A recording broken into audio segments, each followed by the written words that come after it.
First up, news from West Asia. Polls have closed across Turkey as President Recep Tayyip Erdogan faces the greatest electoral challenge in his 16-year rule. Voting began at 8 in the morning and ended at 5 p.m. local time. That's 1400 GMT or 7:30 in the evening in India, which is more than 90 minutes ago. Nearly 60 million Turks were eligible to vote in both presidential and parliamentary elections. According to opinion polls, Erdogan was around 20 percentage points ahead of his nearest challenger, Muharrem İnce of the Republican People's Party. Erdogan's AK party contested the parliamentary election in alliance with the nationalist MHP party, while the Republican People's Party had formed a rival tie-up with the Good Party and the relatively smaller Saadet Party. The pro-Kurdish People's Democratic Party ran without an alliance partner. Now, in the parliamentary election, a political party must receive 10% of the votes nationwide for any of its candidates to win a seat in the country's legislature. Preliminary results are expected after 2000 GMT, that's about 1:30 a.m. India time, while the official results will not be out for a few days.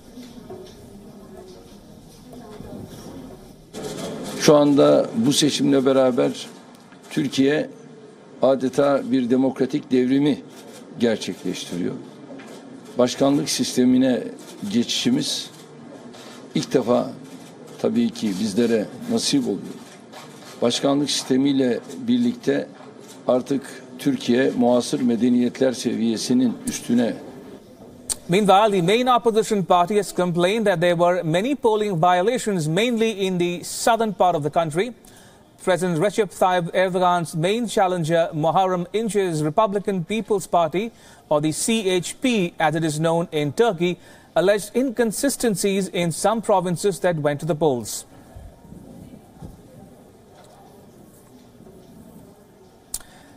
Now, in a big turnaround, more Turkish women contested the parliamentary election, showing a very high ratio of women candidates this year. Women constituted half of the 55 million people who were eligible to vote in the parliamentary election, but there are only 82 women lawmakers in the national legislature, which is about 15% of the total membership. A survey revealed that 80% of respondents thought more women should take part in politics, and 85% of women would vote for leaders who share their ideas. This time, Turkish political parties have raised the number of women contestants to 904, a historical high of 21.5% of the total candidates.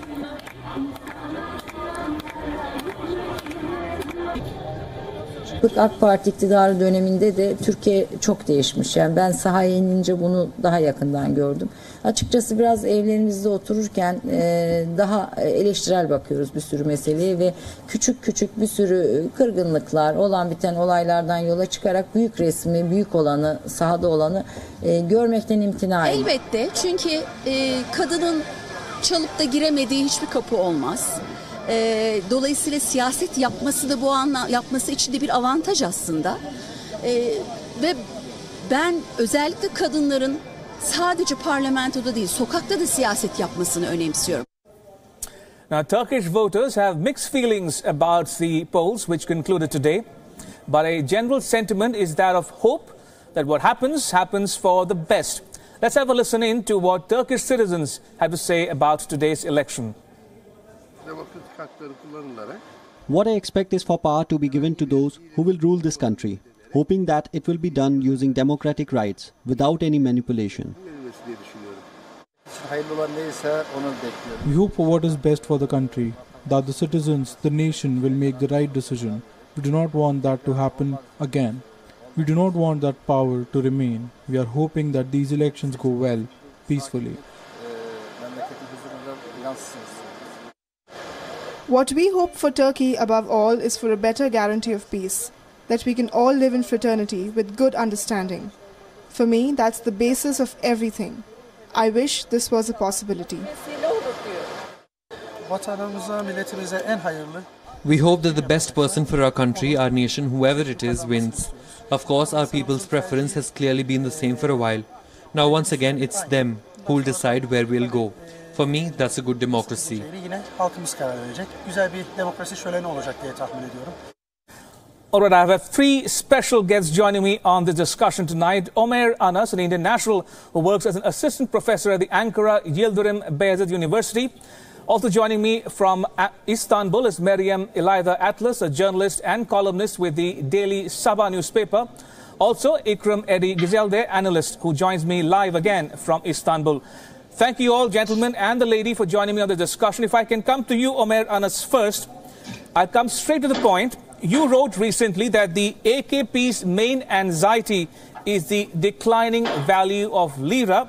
Whether any opposition president can fix it immediately may not convince many voters, so the stability and continuity remain a better choice for many of them.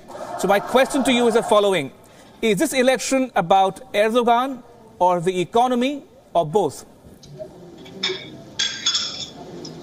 Yeah, thank you very much for having me here. I think that the public sentiment are both divided between Erdogan and economy. And economy is going down, it is very clear, but it's still the conservative votes and the Anatolian tigers, which we call here in Turkey, who have benefited immensely during the time of Erdogan and have most of the middle class which has expanded during the time of Erdogan are particularly from this area, Anatolian area, and we call them Anatolian tigers. So their belief is that they understand that NJ may not be having any magic to quick fix this economy, and rather Erdogan will be much better and capable to solve this problem. That is the main understanding which I think that they still have as they are supporting Erdogan.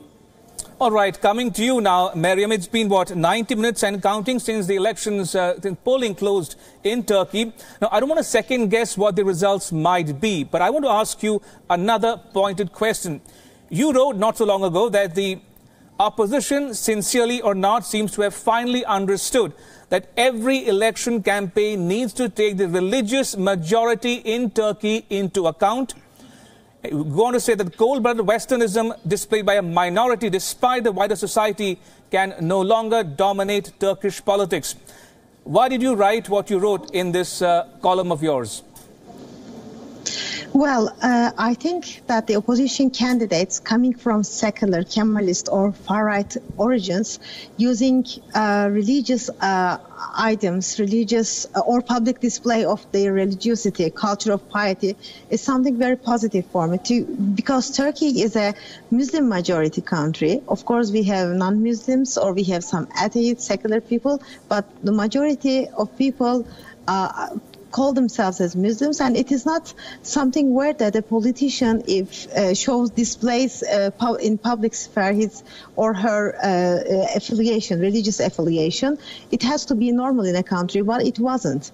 It was just sort of a secular, rigid understanding of secularism in Turkey that religion wanted to exclude from all public sphere.